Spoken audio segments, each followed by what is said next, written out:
Hey, what's going on, students? It's Mr. Bass, and this is a screencast for our next task rotation that deals with events before the American Revolution.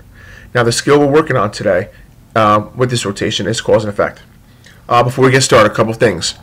For all these rotations, make sure you use your textbooks underneath your chairs, the classroom library, which is all those books on the shelf in its proper location, and also use the computer, all right, if it's available. Now let's get started. For the mastery rotation, complete the cause and effect graphic organizer pertaining to the taxation acts and also events leading up to the American Revolution. For interpersonal, log into your Schoology account, all right, and go to the section that says Interpersonal Schoolhouse Rock. Read the lyrics to the song and listen to it, if possible. You can work with a partner to answer the questions about the meaning of the song. I'll show you the questions in a little bit on a separate sheet. The questions are listed in the discussion section under the Interpersonal Schoolhouse Rock link.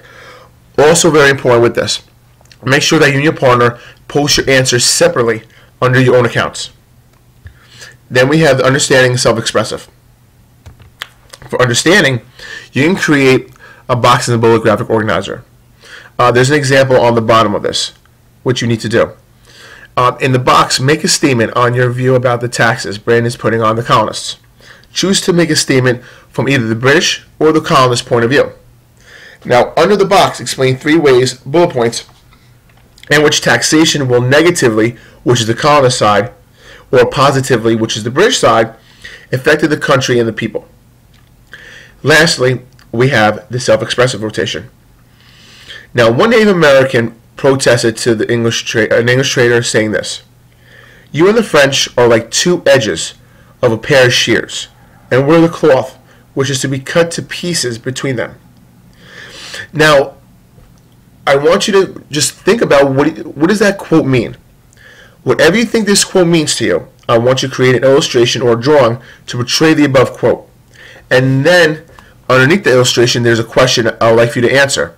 How does this quote reflect the way that the English and French affected the Native American lifestyle? And here are your worksheets. Interpersonal rotation. These are the questions that are on Schoology. All right, just make sure you answer these questions with your partner. Then we have the understanding rotation. Again, create your boxes and bullets. Create on this sheet. All right. And then we have the self-expressive rotation. There's the quote right there underneath the directions, and then underneath the quote, make sure you create your illustration. And then at the bottom of the same page, answer the question. How does the quote reflect the way that the English and French affected the Native American lifestyle? Make sure you're detailed. And here's your last rotation, the mastery rotation. Here's 2 examples, what you have to do. So for the proclamation of 1763, you're going to find out what was the cause for this and put it in the square. And then to the right of it in the circle, what effect did it have on the colonists and the people here in the Americas? Then you can do the same thing for the Sugar Act of 1763. What was the cause for this act on the colonists? And then in the circle, what effect did it have? Now, before you go do your rotations, remember a couple things. Use the computer, textbook, and the classroom library for further assistance.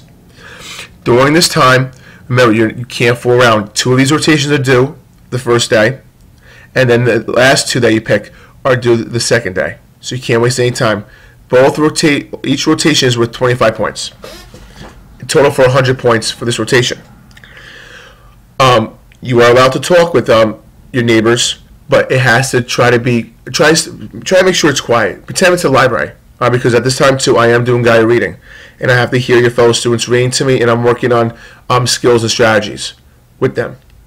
And also, you know my motto: ask 3 before you ask me.